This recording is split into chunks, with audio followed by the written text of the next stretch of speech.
In 72 hours, 51,000 men will become casualties. That's one person shot, stabbed, or blown apart every 5 seconds for 3 straight days. This place shouldn't exist. America shouldn't exist. Gettysburg. His name was Wesley Culp. He grew up in Gettysburg, Pennsylvania, played in these streets as a boy. But when war came, he moved south and joined the Confederate Army. On July 2nd, 1863, Wesley Culp would return to his hometown to fight against his neighbors, his childhood friends, his own family.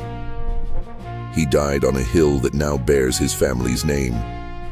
This is what Gettysburg was: Americans killing Americans, brother against brother, and the fate of 31 million people hung in the balance. July 1st, 1863. The United States of America is 87 years old, and it's about to die. General Robert E. Lee, the greatest military commander America has ever produced, is invading the North with 75,000 battle-hardened Confederate soldiers. His mission: threaten Washington, force Lincoln to surrender.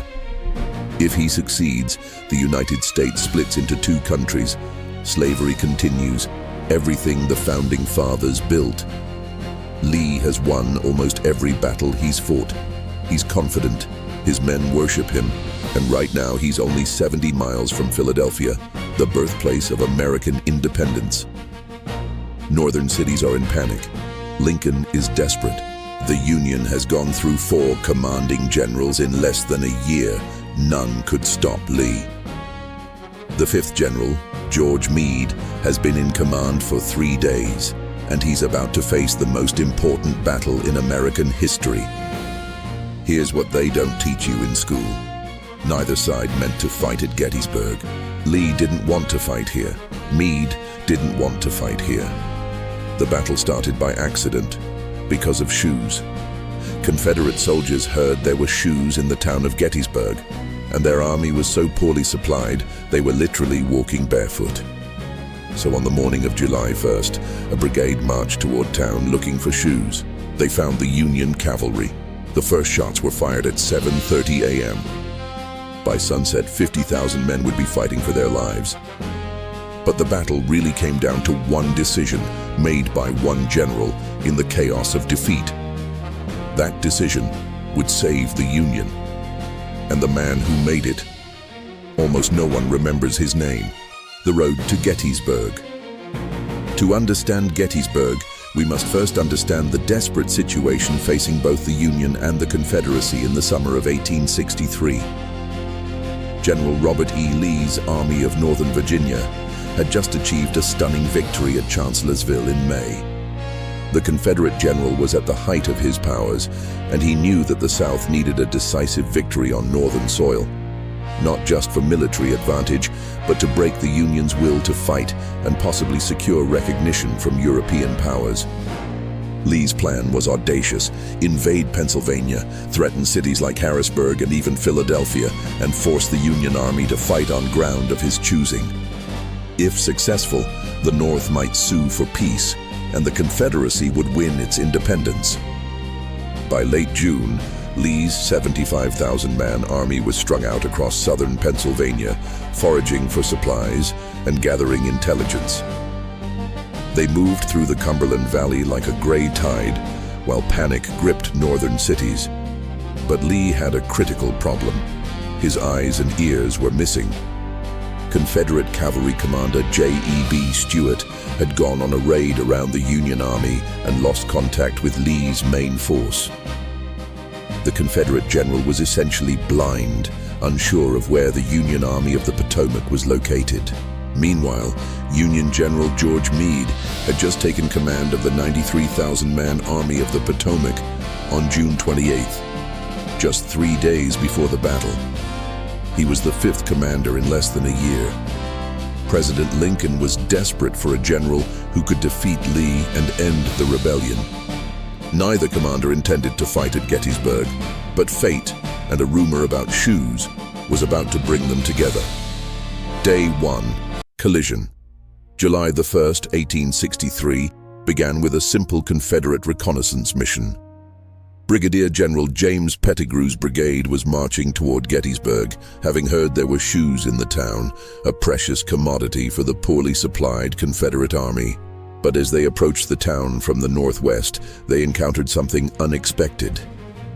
Union cavalry under Brigadier General John Buford. Buford, a seasoned cavalry officer, immediately recognized the strategic importance of the high ground south of Gettysburg: Cemetery Hill, Cemetery Ridge, and Culp's Hill. He knew that whoever controlled that terrain would likely win any battle fought here. At approximately 7:30 a.m., the first shots rang out along Hare Ridge, northwest of town. Buford's dismounted cavalry, armed with breech-loading carbines, fought desperately to delay the Confederate advance. They were outnumbered, but they bought precious time. "Hold on at all costs," Buford commanded his men. He had sent urgent messages to Major General John Reynolds, commander of the Union Corps, requesting immediate support. Reynolds arrived around 10 a.m. with his infantry. Seeing the desperate situation, he personally directed his troops into battle. "Forward, men, forward! For God's sake, forward!" he shouted as he led his men toward McPherson's Ridge. Minutes later, a Confederate sharpshooter's bullet struck Reynolds behind his ear. He fell from his horse, dead. One of the Union's finest commanders was gone, killed in the opening hours of the battle that would define the war. But Reynolds' sacrifice was not in vain. His troops held their ground, and more Union forces poured into Gettysburg throughout the day. The I Corps and King Corps took defensive positions north and west of town. By early afternoon, the situation had shifted. Confederate Lieutenant General Richard Ewell's corps arrived from the north, and Lieutenant General A.P. Hill's corps pressed from the west. The Union forces found themselves in a vise, facing nearly 30,000 Confederates with only 19,000 men. The Union lines began to crack. By 4 p.m., the Federal troops were in full retreat through the streets of Gettysburg, with Confederate soldiers in hot pursuit. It looked like a rout, another Confederate victory. But here, in the chaos of defeat, came the decision that would win the battle. Major General Oliver O. Howard, commanding the 18th Corps, and Brigadier General Winfield Scott Hancock, who Meade had sent forward to take overall command, made the critical choice. They would rally the broken Union Army on Cemetery Hill and the high ground to the south. Throughout the evening of July the 1st, Union soldiers dug frantically, creating defensive positions along Cemetery Hill, Culp's Hill, and Cemetery Ridge, a fishhook-shaped line nearly 3 miles long. Lee, surveying the battlefield that evening, could see the Union forces establishing themselves on the high ground. He sent orders to General Ewell, "Take Cemetery Hill if practicable." Those 2 words, "if practicable," would haunt the Confederacy. Ewell, a capable but cautious commander, judged the position too strong. He did not attack. Lee had won the first day tactically, driving the Union from the field. But strategically, he had lost the crucial advantage. The high ground now belonged to the Union. That night, as both armies prepared for the next day, General Meade arrived at Cemetery Hill. He surveyed the position and made his decision. This is the place to fight. Day 2, the Devil's Den, July 2nd, 1863. As the sun rose over Gettysburg, both commanders faced critical decisions. Lee, confident from the previous day's success, was determined to attack. His plan was aggressive. Lieutenant General James Longstreet's corps would strike the Union left flank, while Ewell would attack the Union right at Culp's Hill. If successful, these coordinated assaults would crush both ends of the Union line. But Longstreet disagreed. "General," he argued, "I have been a soldier all my life. It is my opinion that no 15,000 men ever arrayed for battle can take that position." He urged Lee to disengage and maneuver around the Union Army, forcing them to attack Confederate positions instead. Lee was adamant. "The enemy is there, and I am going to attack him there." Longstreet's assault was delayed throughout the morning as his corps had to march into position. It wasn't until 4 p.m. that his artillery opened fire, signaling the beginning of the attack. The target was the Union left flank, held by Major General Daniel Sickles' the 3rd Corps. But Sickles had made a controversial decision that morning. He had moved his corps forward from Cemetery Ridge to higher ground near a peach orchard, creating a salient that jutted out from the Union line. When Longstreet's 15,000 men surged forward, they struck Sickles' exposed position with devastating force. The fighting that afternoon became some of the most savage of the entire war. The names of the killing fields would become legendary: the Peach Orchard, the Wheat Field, Devil's Den, and Little Round Top. In the wheat field, a 19-acre field of grain, control changed hands 6 times in the space of 2 hours. Bodies piled up in the golden wheat, turning it red with blood. Over 4,000 men became casualties in that small space. At Devil's Den, a maze of massive boulders, Confederate sharpshooters took positions to fire on Union troops. The fighting was hand-to-hand, brutal and personal. Men fought with bayonets, rocks, and fists among the giant stones. But the most critical fight was happening on Little Round Top. This rocky hill anchored the left end of the Union line. If the Confederates took it, they could place artillery there and enfilade the entire Union position, essentially rolling up the Union line like a carpet and winning the battle. Meade's chief engineer, Brigadier General Gouverneur Warren, rode to Little Round Top around 4:30 p.m. and was horrified to discover it was almost undefended. Confederate troops were advancing toward it through the woods. Warren sent urgent messages for reinforcements. The only unit close enough was the 20th Maine Infantry Regiment, commanded by Colonel Joshua Lawrence Chamberlain, a 34-year-old former college professor. Chamberlain rushed his 386 men to the southern slope of Little Round Top, taking position just minutes before Confederate troops from the 15th and 47th Alabama regiments began their assault. For the next 90 minutes, the 20th Maine repulsed charge after charge. The Confederates, led by Colonel William C. Oates, fought with desperate courage, knowing they were close to a decisive breakthrough. Chamberlain's men were running out of ammunition. Casualties mounted. The line began to waver. Then Chamberlain made a decision that would secure his place in history. "Bayonets," he commanded. "We'll extend the line to the left and charge." What happened next was extraordinary. The exhausted Union soldiers fixed bayonets and charged downhill into the surprised Confederates. The shock of the attack broke the Alabama regiments, who retreated in confusion. Little Round Top was saved. The Union left flank held. Meanwhile, on the Union right at Culp's Hill, Ewell's corps launched their attack around 7 p.m. They managed to capture some abandoned Union trenches, but couldn't break the main Union line before darkness ended the fighting. As night fell on July the 2nd, the battlefield was a scene of horror. Thousands of wounded men lay crying out for water and help. The smell of blood and gunpowder hung heavy in the air. Lee's attacks had failed to break the Union line, but he remained confident. Tomorrow, he believed, would bring victory. Day 3, Pickett's charge, July 3, 1863. The decisive day. The morning began with Union forces retaking the trenches lost at Culp's Hill the previous evening. By 10:30 a.m., the Union right flank was secure. Lee now faced a critical decision. His attacks on both Union flanks had failed. What would he do? Against Longstreet's repeated objections, Lee decided on a frontal assault against the Union center on Cemetery Ridge. He believed that Meade had reinforced both flanks by pulling troops from the center, leaving it weak. A massive attack, approximately 2,500 men across nearly a mile of open ground, would break through and split the Union army in two. Longstreet was given command of the assault, though he opposed it so strongly that he could barely speak the orders. The attack would primarily consist of Major General George Pickett's fresh division from Virginia, supported by troops from Hill's corps. First would come the largest artillery barrage ever seen in the Western Hemisphere. Over 150 Confederate cannons would pound the Union center for 2 hours, silencing their guns and demoralizing their infantry. Then the infantry would advance and Lee would have his victory.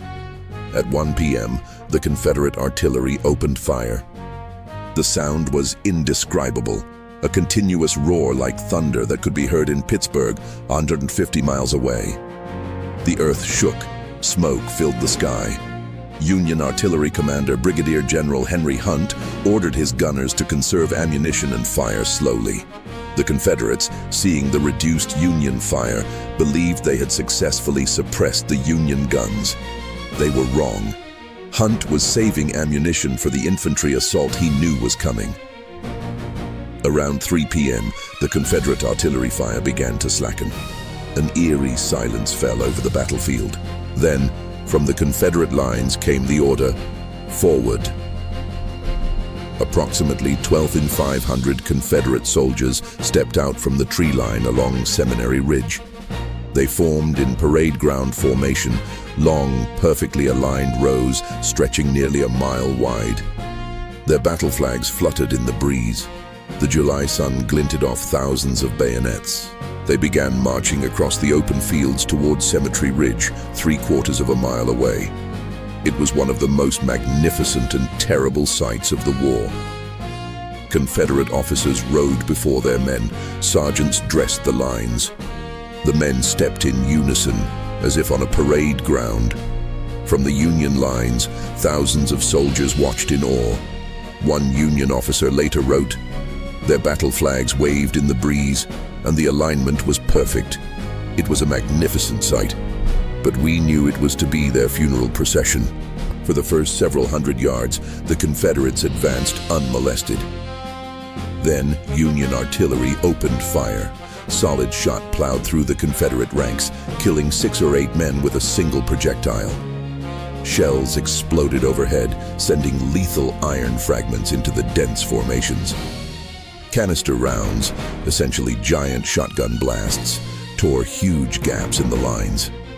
The Confederates closed ranks and pressed forward.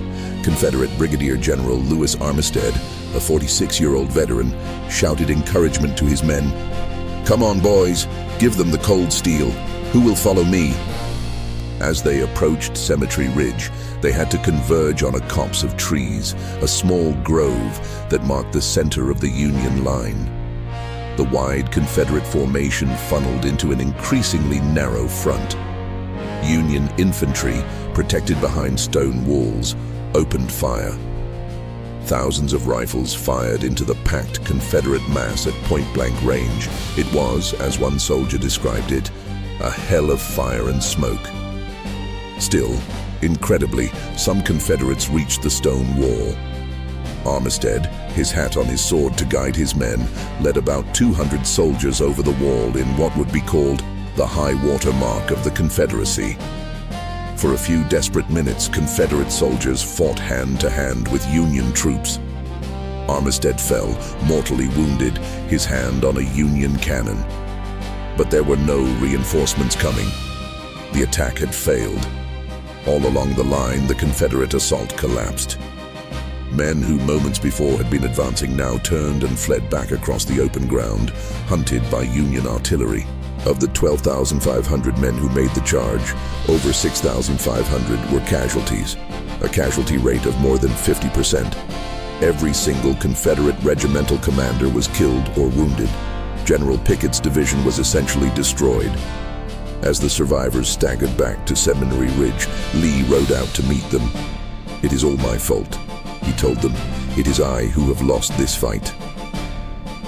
When Pickett later received orders to reform his division, he bitterly replied, "General Lee, I have no division." That evening, Lee began preparations to withdraw. He had lost. Gettysburg was over. The aftermath. July 4th, 1863, Independence Day. As America celebrated its 87th birthday, the battlefield at Gettysburg was a scene of unimaginable devastation. Over 51,000 men had been killed, wounded, or captured in 3 days, making it the bloodiest battle ever fought in North America. To put this in perspective, American casualties at Gettysburg exceeded total American casualties in the Revolutionary War, the War of 1812, and the Mexican-American War combined. The town of Gettysburg, with a pre-war population of just 2,400, was overwhelmed. Every house, barn, and church became a hospital. The wounded filled the streets. The stench of death was overwhelming. Burial parties worked for weeks. Lee's army began its retreat on July 4th, forming a wagon train of wounded that stretched for 17 miles. They moved slowly through the rain back toward Virginia, expecting Meade to pursue and deliver the crushing blow that might end the war. But Meade did not aggressively pursue. His army was exhausted and had suffered nearly 23,000 casualties of its own.